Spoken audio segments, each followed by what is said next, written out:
Good morning, I'm Robin Gibson, and this is your Harvard House Money Morsel.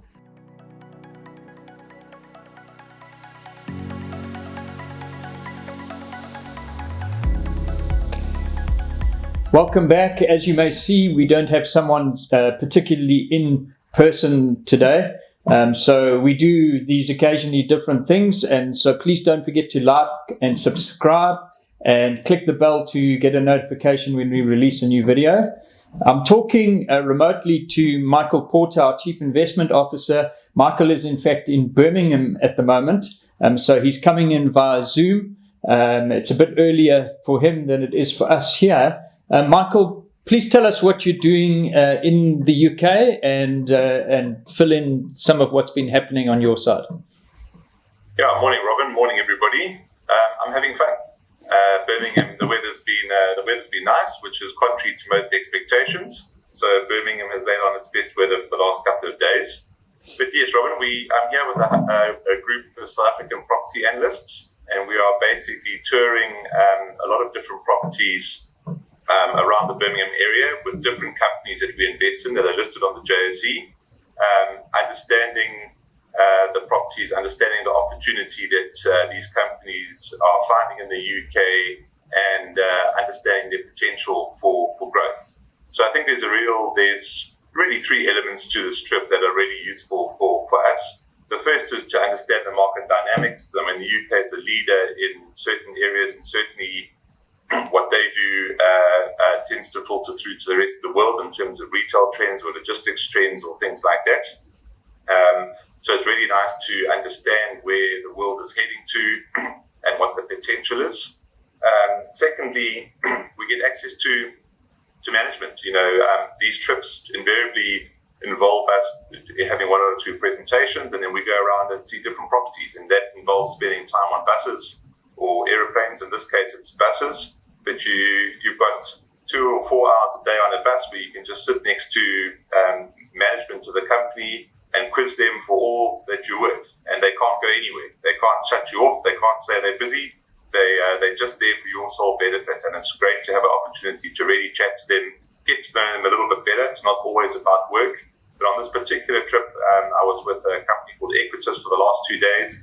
They had their whole non-exec or their whole board on this trip as well. So get to chat with a lot of different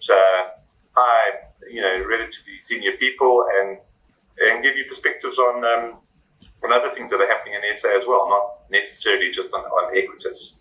And then thirdly, you get a chance to spend time with your peer group, and you can discuss issues. We can discuss a lot of different companies, what their concerns are, what we like, and it's really a chance to catch up and to debate various issues. And there's quite a lot going on in the property sector at the moment. Even in the last 2 or 3 days since I've been away, there's been a few different announcements, there's been a few different results, and it's actually great when you're also sitting on a bus just to chat to your peer group and discuss results and understand what other people's concerns and likes are, because it helps to form your narrative of what's going on. So, Michael, I'm sure you've probably got 1 or 2 quick tidbits that the viewers would find quite interesting. Is there something you'd like to share from maybe some of those inside conversations? Yeah, on the last 2 days, so Equitas is essentially a logistics company. They just basically do warehousing and logistics. And actually on Monday, we went up to a new facility that they've built called Hermes. And Hermes is a huge, essentially parcel distribution business here in the UK.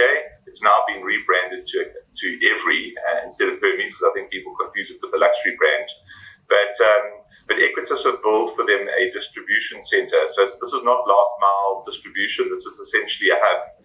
And basically what it is, it's quite a long, thin warehouse, but it's got 80 docking bays on the one side for incoming trucks and 80 docking bays on the other side for outgoing trucks. And inside this building is basically just sorting equipment. So parcels arrive. So Hermes will do your distribution for dozens of online retailers or something like that. Parcels arrive on the one side, and within 3 minutes, it's on a truck going out the other side. No parcel will remain in this facility for more than 3 minutes, which is phenomenal. So Equitas are not involved in the obviously operational side. They put up the building. It's a 20-year lease with Hermes. But you actually cannot move that facility. I mean, the technology and the infrastructure inside the building cost more than the building itself. And the building was £100 million to erect. So it's not a small building, but the actual sorting equipment is more than that. So yeah, I think it's just understanding the opportunity. It's also understanding in the UK just how where the trends are moving in terms of online and how efficient it's getting to do overnight deliveries and get your parcels within the same day or anything like that. This is where the technology is going. And I think the other thing that people are really concerned about in the UK is Amazon. Amazon was responsible for 25% of all take-up space in the UK over the last 2 years. And if you look at Amazon's results, they've overexpanded too quickly. Basically, they've got too much capacity. Online sales are plateauing after COVID as people get back to the shops in person. And there's a real concern about what Amazon does, and if Amazon pulls out or relinquishes some space, what does that do to the market? But vacancies in the UK are sub 2% on industrial warehousing. That's less than 3 months of supply. And if Amazon were to go bankrupt, vacancies across the UK would only go to 10%, which is below the below 12%, which is essentially considered to be round about sort of break even for the UK property market. So I think it's useful to understand that Amazon's not going bankrupt for a start, but that the threat or the headline news around Amazon is not damaging for what's happening on the ground. And in fact, there's a massive amount of rollout of logistics space. And we went to see some other facilities over the last 2 days that really are cutting edge and world class. But it does give you an idea of just where logistics is going. And obviously for Equitas as a firm, they can then bring that expertise to the South African market for the ShopRites and the Fashinis and things where they're building those same warehouses, so that you get our own companies benefiting from this technological being cutting edge trends, if you want to put it like that. Michael, I'm sure we could keep you here all day, but obviously we've got a short window for our viewers, and you've got a busy schedule ahead of you. So we really thank you for getting up so early and giving us the time to film this Money Morsel. Thank you for connecting in. Don't forget to like and subscribe. Michael, travel well and come home safely. Thank you, everybody.